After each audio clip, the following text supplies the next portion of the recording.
Today on Dr. Phil. Was your marriage a mistake? She wants to know what I'm doing, where I'm going, when I'm gonna be back. You came home at 4:30 with bullet holes in the car. Everybody's come home with bullet holes in their car. Raise your hand. I said yes because I didn't want to let anyone down. Do you want to be with somebody that doesn't want to be with you?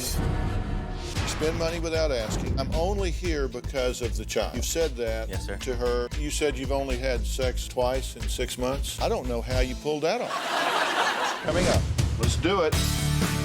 I want you to get excited about your life. If you're going to talk to me, you're going to have to be honest. This is going to be a changing day in your life.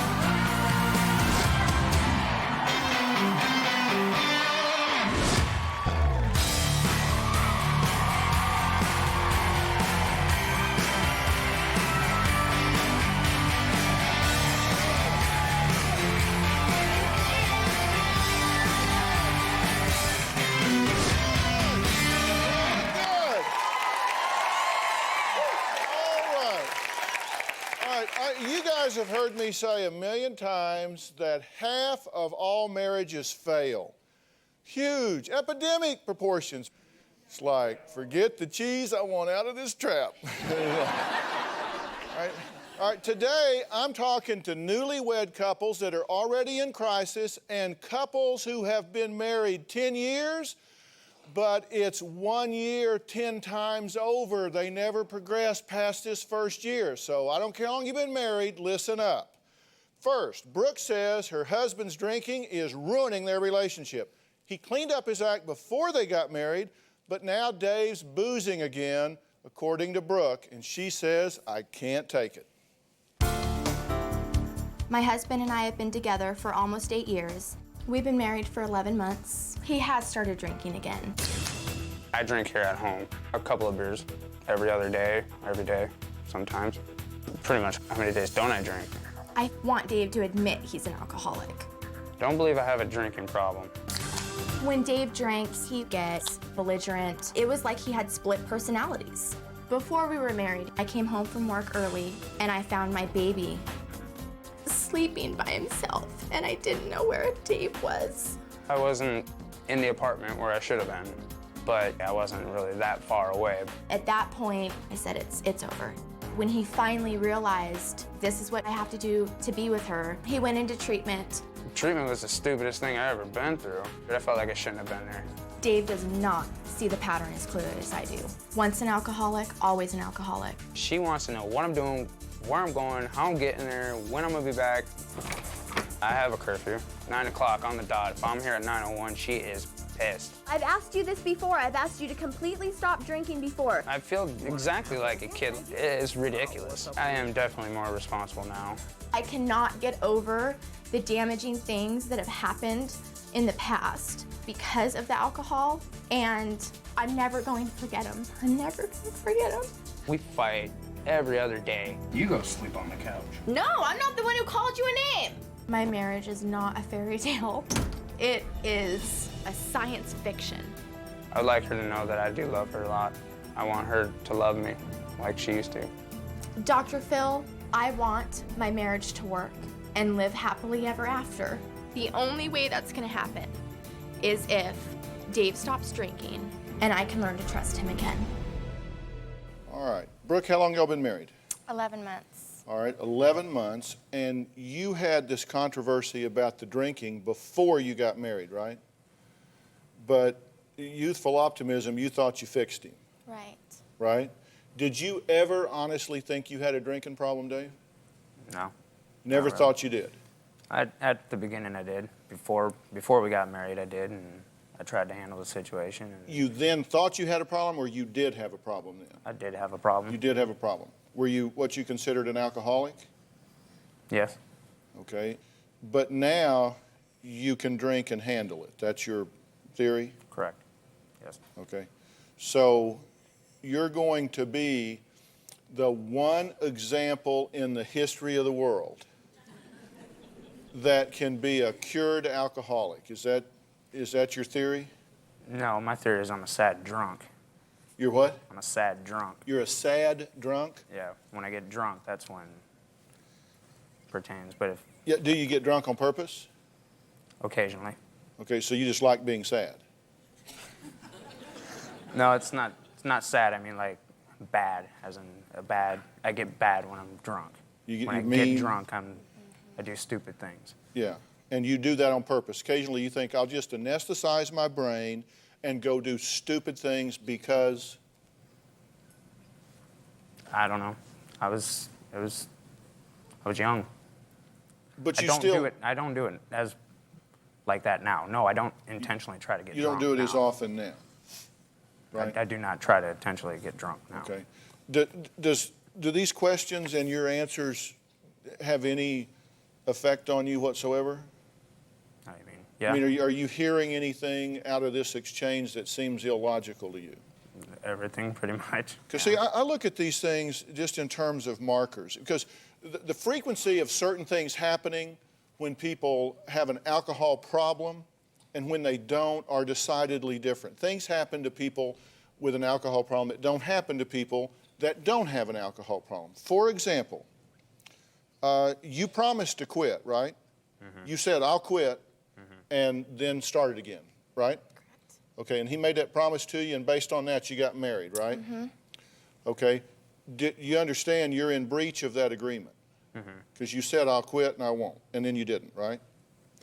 Okay, you came home, you left one time, said, I'll be back in 30 minutes, and you got back at 4:30 in the morning.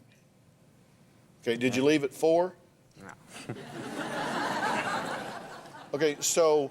But I'm saying that happens a lot to people who drink. It doesn't happen to people who don't. They say, be back in 30 minutes, and they come home at 4:30. You came home at 4:30, in fact, with bullet holes in the car.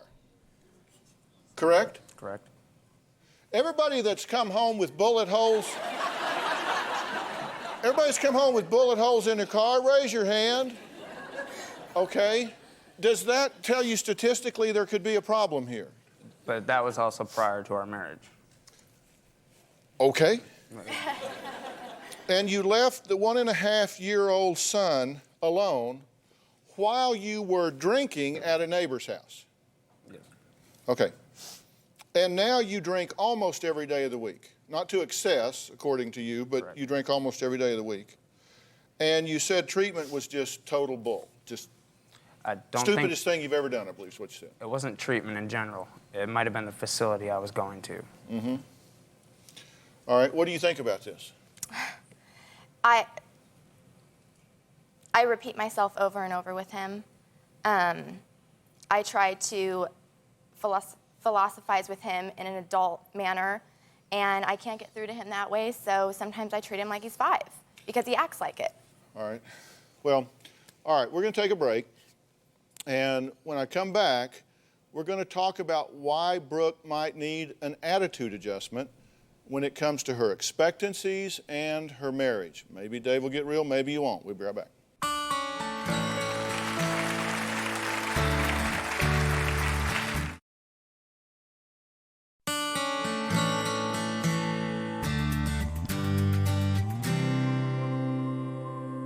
I want him to quit drinking.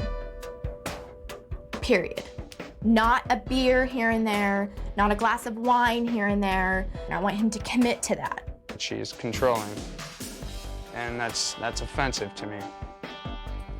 I'm talking to Dave and Brooke about surviving their first year of marriage. When they were dating, Brooke left him because she says he was a belligerent alcoholic and even left their son alone so he could go party. Not far, according to him, but nonetheless party. He got treatment and says they got married, but now she says he's drinking again. All right, first off, you say she treats you like a child. Yes. Aren't you acting like a child? We drink together too, though. I mean, it's not, sometimes it's something where we go out and party. You drink with him? Yeah. Are you nuts? Yeah. I came to a point where I said, I don't think it's fair that I don't have the problem. I had my son when I was 18, and I was forced to grow up. and he didn't. And I was always taking care of him by myself, and I was always alone. And so I never got to enjoy being young, and that's a choice I made. I understand that, but I don't get belligerent. I don't get... I'm not saying you do, but you're saying to him, don't drink, let's go drinking?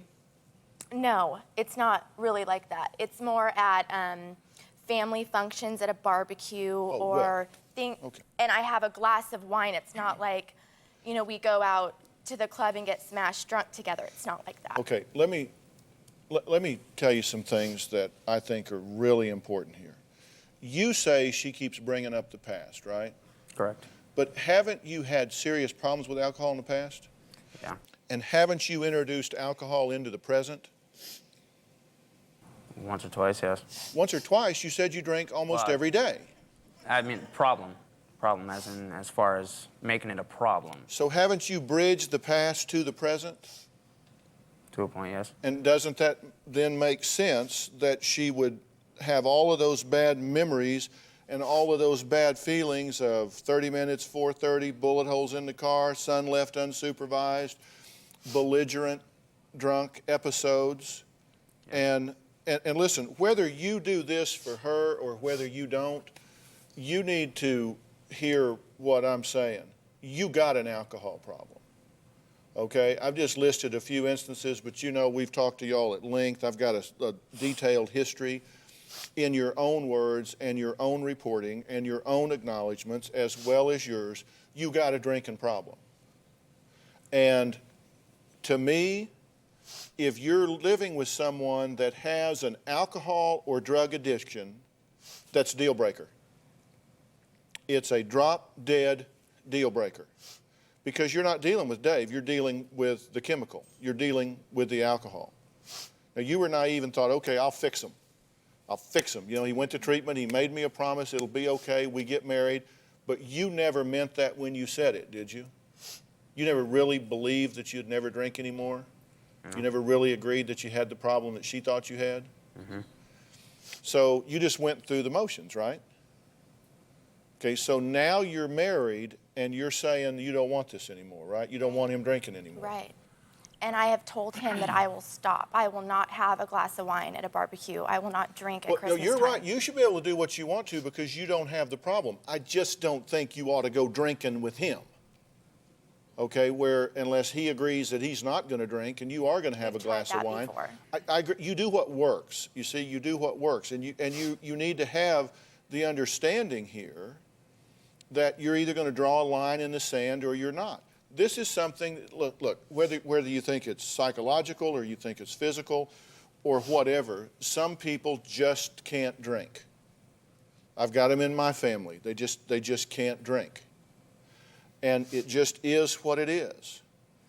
And you've got to make a decision whether you're going to get real about that or you're going to destroy this marriage.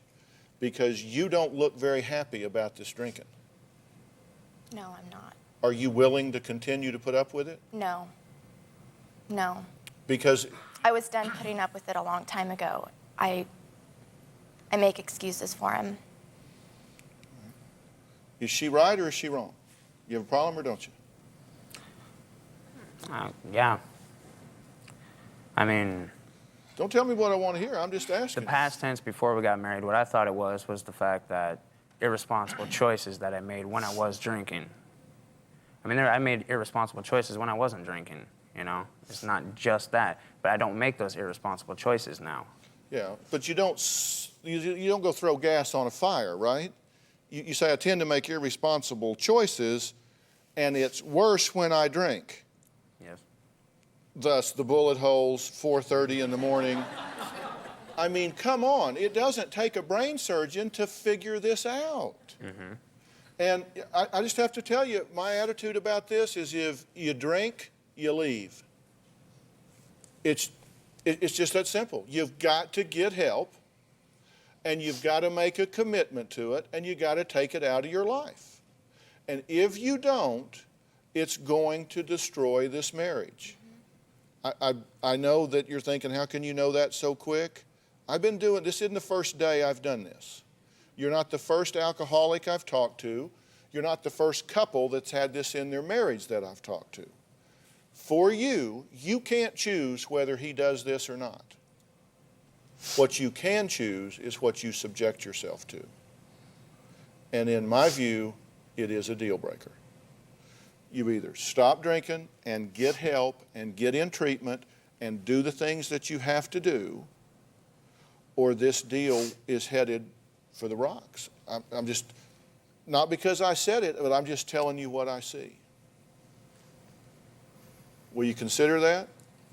Yes. All right, I want y'all to continue listening to what we do in the show. I'm going to talk to you at the end of the show, give you a chance to think about what I've said. All right, next, he says she's the perfect bride, but she wants a divorce. Why is she ready to call it quits after just 1 year of marriage? We'll be back. I'm just telling you the straight up truth because you're in trouble here with her. And you got to decide, is she more important or is that? As I was walking down the aisle at my wedding, I thought I could get out of this now if I wanted to. But all these people are here for me. I've got to go through with it.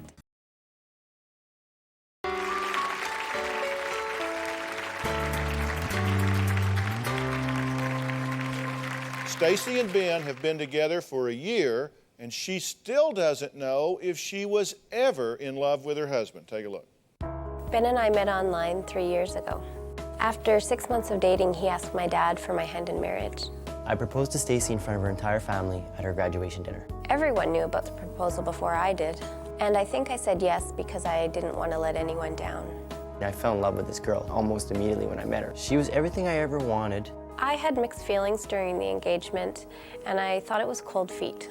During the wedding, I felt like I was putting on a show for everyone. I feel like I made a huge mistake.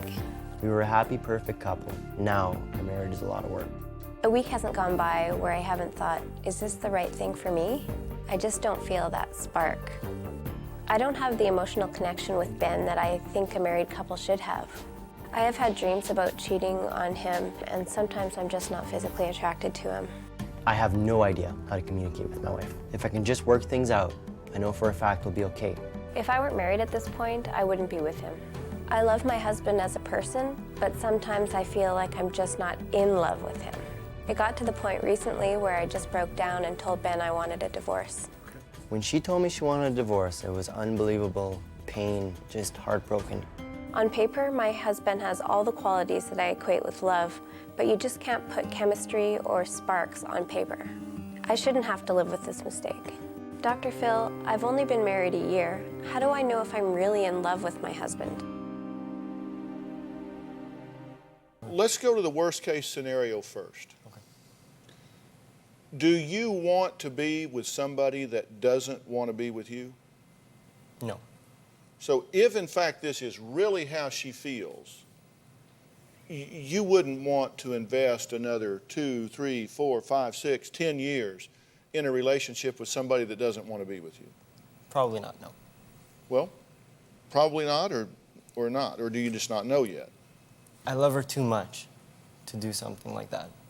To not give her a chance, or to, I know she says that she doesn't want to be or whatever, and I know that I shouldn't be with someone who doesn't want to be with me, but I mean, she had to have fallen in love with me when we first got, like, there was something there at the beginning. And is that true? Well, that's kind of why I'm here. I don't know what I'm feeling. Every day or week, I'm questioning my feelings, and I'm wondering if the problem. He said you were in love with him at one time. Is that true? I think so. I love him as a person, but I don't, and I've told him this is nothing new. I don't know if I was ever in love with him. Like, I don't know if I have that spark. Because you told us, and I can get the notebook out here Yep. with the verbatim transcribed notes, that you were never in love with him, that you said yes because you didn't want to disappoint a bunch of people.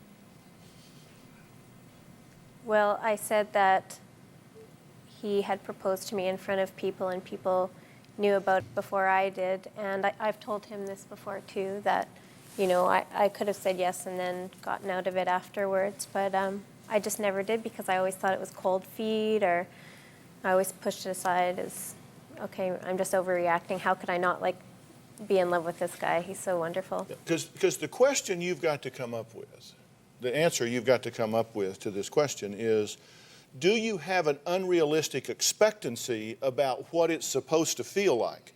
Because there's a big difference between falling in love and being in love. Do you get that? Yep.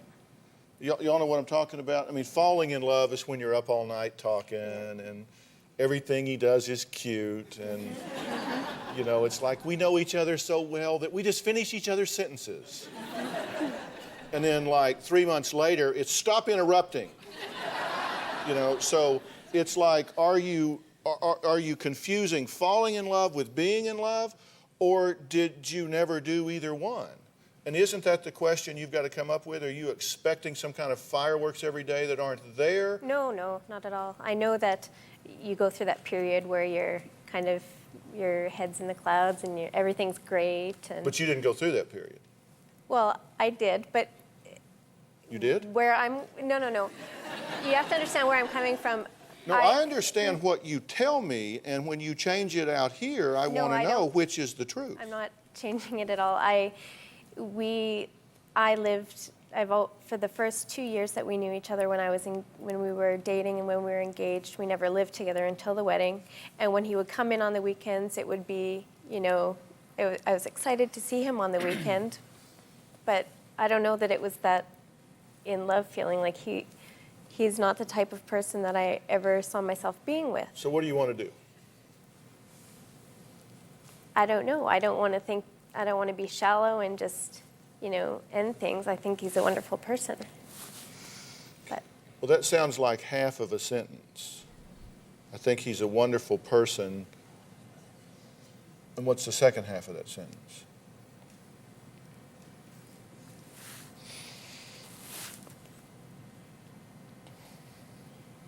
I don't know. Because let me tell you what I think.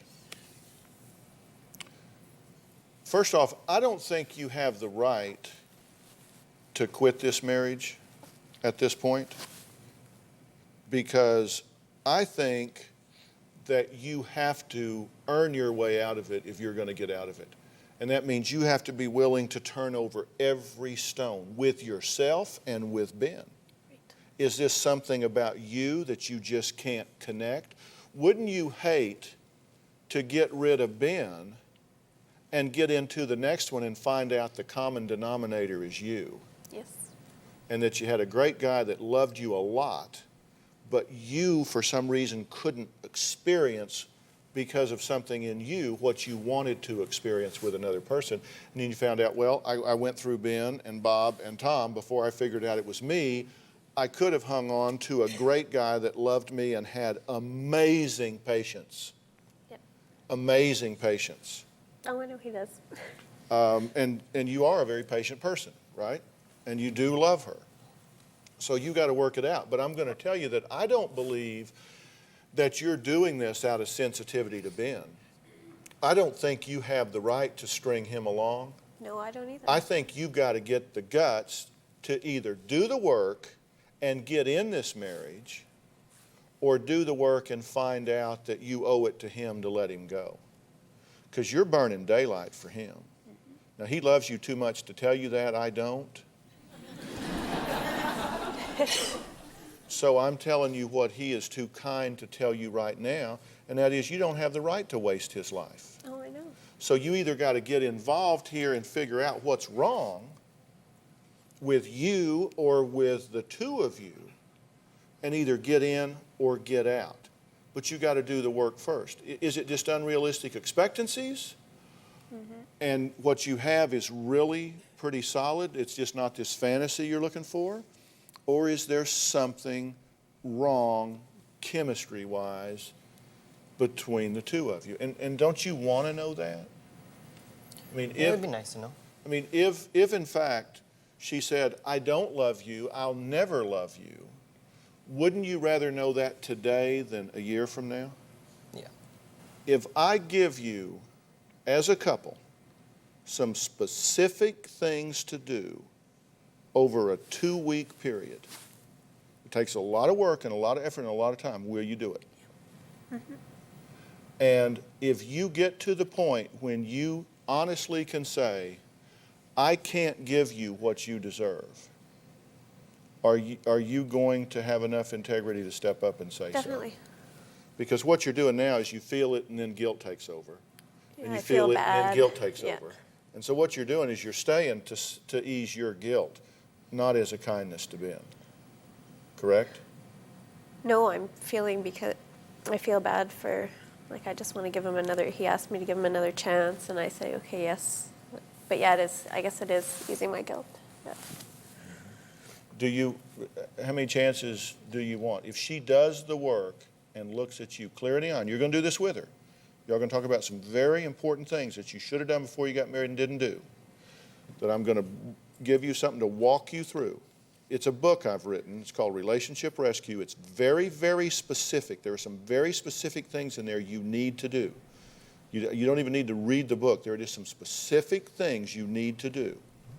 And I want you to do it chapter and verse. And if at the end of that time she says, look, we just have no future, do you want to know that? Yes. All right. Well, we're going to talk about that. And you'll do the work. All right, next, a wife who says her first year has been so miserable, she's thought of divorce more times than she can count. We'll be right back. About 5 or 6 months after the wedding, things began to go downhill. He would say little things like, I'm lazy or I don't do anything. She says that I talk down to her, and that's just the way I am, straight to the point.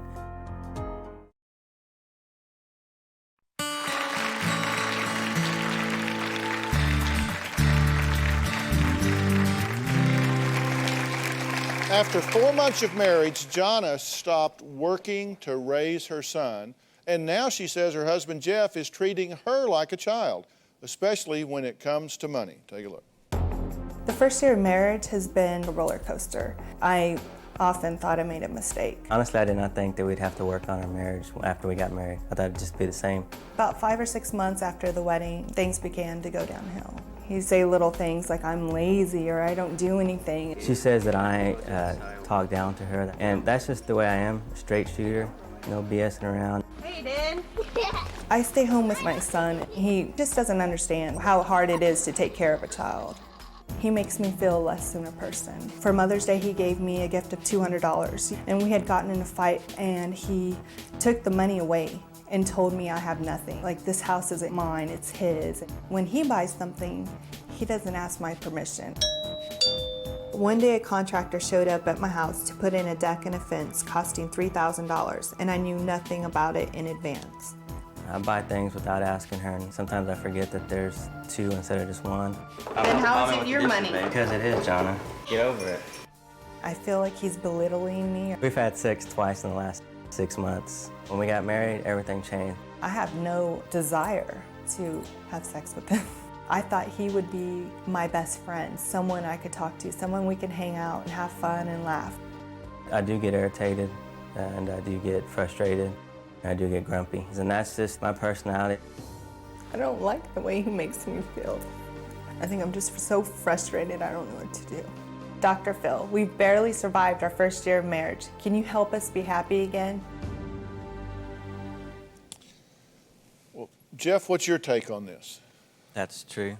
I do get frustrated. You say nothing is yours, you have nothing.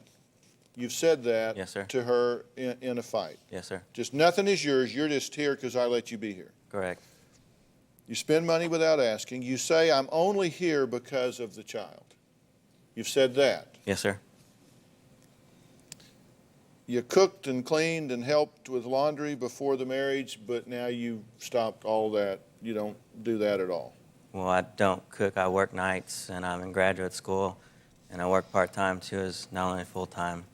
And I don't cook. I help with the laundry when I can. So how do you feel when he says nothing is yours, I'm only here because of the child, and It makes me feel awful, like less than a person. you said you've only had sex, what, twice in 6 months? Yes. I don't know how you pulled that off. Seriously. I mean, how do you, my question is, I watch people that they merge two lives together, like you guys have done, and that's not easy. There's a pain of adjustment when you merge two lives together. I mean, it's give and take. But when you do it in such a way that is demeaning and humiliating to your partner, they don't feel real lovey-dovey. And that's where you are at this point, right? Correct. Now, I'm going to ask you what your prediction is as to what's going to happen if things continue this way rather than renegotiating your deal when we come back.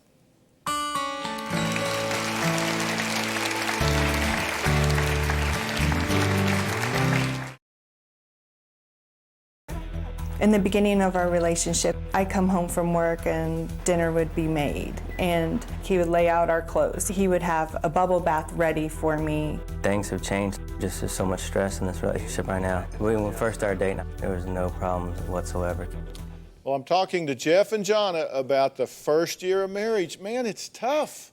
Marriage is tough, and the first year can be among the worst because it's the pain of adjustment. Jonna says that it's been the hardest time in her life, and Jeff says he can't believe marriage is this much work. What did y'all expect?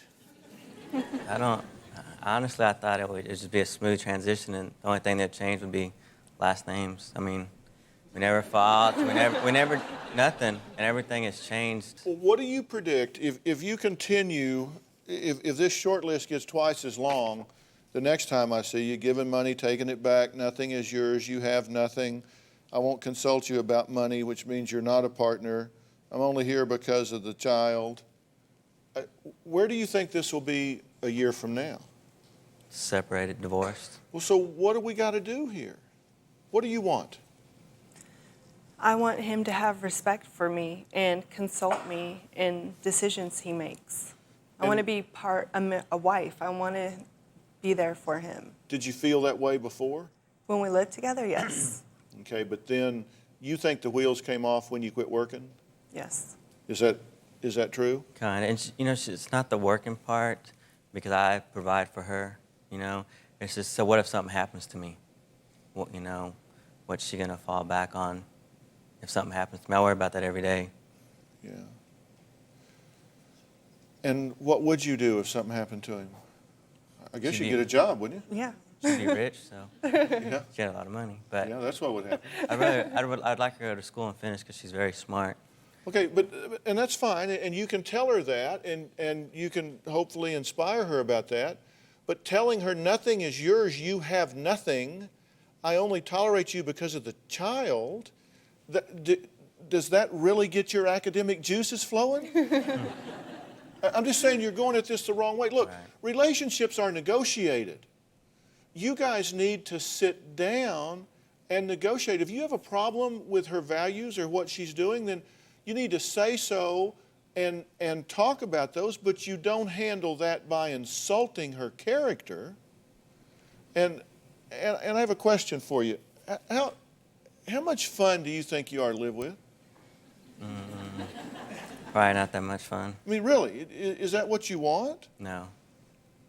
I mean, don't y'all want to have fun and share some goals and some dreams and some things you can both buy into? Mm-hmm. Yes. And that's what changed when we got married. That all stopped for some reason. For some reason. Yeah. Well, yeah. Yeah, you have nothing kind of turns the old conversation. Right. And Yes, and I don't know if you meant that or you were just angry or whatever, but marriage is a partnership. I mean, it really is. It's not an employer-employee relationship. And it's a partnership, and I think you guys need to reopen the negotiation window, and you need to talk about what you need from him. And if you have a problem, say so, but let's solve the problem. Let's not attack each other's character. And this has gotten into a character assassination, hasn't it? Mm-hmm. And what if that stopped and you started working the problem instead of attacking the character? Is it too late for you? No. Or are you willing to try I'm willing to work on do it. this? And you don't want your wife going to bed feeling like dog meat at night, do you? No. I mean, so you got to figure out how you can do something to change that. And that means renegotiate your deal. What you need in terms of respect and dignity, and what you need in terms of her active contribution to the partnership. Okay? We'll be right back.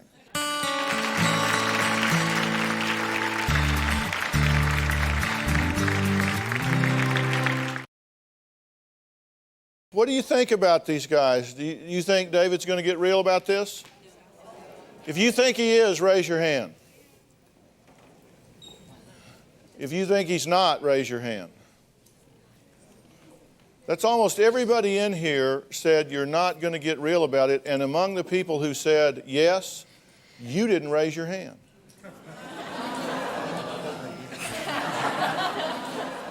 That's I think for those on the outside looking in, the fact that you don't see it and don't acknowledge it is stunning. Am I the only one that sees that? I mean, really, because I've been doing this for a long time, longer than I like to think. And I've done a number of things. Not the least of which is run the alcohol rehabilitation unit at a VA medical center as an intern. And so I've worked with alcoholics. They were in there for alcohol rehabilitation, and they had automatic deposit for their disability checks on certain days. And on those days, we would have to get in the van and go down to the bar and get them. I mean, they're in the hospital for rehab, and they would crawl over or under the fence and go down there and drink when they had the money. So I'd get in the van and go down there and get them. And I'd say to the guys that ran the bar, let's try not serving the people with the plastic bracelets. Okay? Here's a clue. Okay? But yet they would still go in there and do it, and with just no insight. And so I'm trying to tell you, even if you don't think so, it's going to cost you your relationship. If you listen to me, it will. I don't need to listen to you. I already know it will. So you're serious. Dead serious. And, this is it. This is it. This is our last chance. Yeah. And you know that. Okay, so you'll choose. You'll either choose to not have a problem with drinking and continue doing it, or you will choose a relationship. I love my wife more than that. Commitment.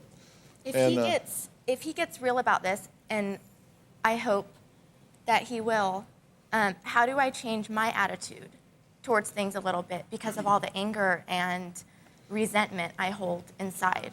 Well, yeah, I think trust is earned. I really do. It's a step at a time. Trust is earned, and I think that I've said the best predictor of future behavior is past behavior. If you want to know what somebody's going to do next year, look at their history. And right now, his history predicts bad behavior next year. But as soon as you do well for a month, and then 2 months, and then 3 months, now you're creating a new history that predicts a new future. And so what you need to do is be patient enough and give that up.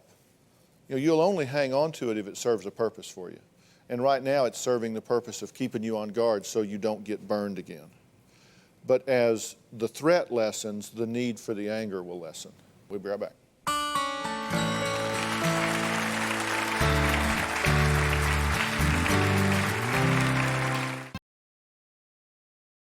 I want to thank everybody for being here. So much of the time, we start into marriage without a real plan. We don't know whether our expectancies are realistic, and we don't have any negotiated plan for getting what we want. And it does take sacrifices. One of my laws of life is you can't change what you don't acknowledge, and you have to acknowledge if you're looking for something unrealistic. Dave, tell me, is there anything I've said to you today about your drinking that causes you to acknowledge that you have a problem?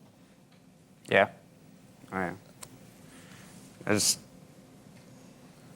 can't even explain it. It's beyond me right now. But do you understand that that drinking isn't working for you? Yeah. And you understand she is deadly serious. We've been sitting here talking. And Yeah. Going down some Are you plans. serious about this? He knows I am 100%. I don't say I'm going to do something and not follow through with that. Yeah. He knows that's how I am. I've been that way since the day he's met me. Yeah. And you guys have heard me say, I think we need to work hard on our marriages, but you also heard me say that an alcoholic or a drug addict that will not acknowledge the problem and get the professional help is an absolute deal breaker, because the chance of it working is less than zero if you're unwilling to acknowledge it and deal with it. And you may find her a real hard act to follow. So I think I'd hang on to what I got. Deal? Gotcha. All right, thanks, guys.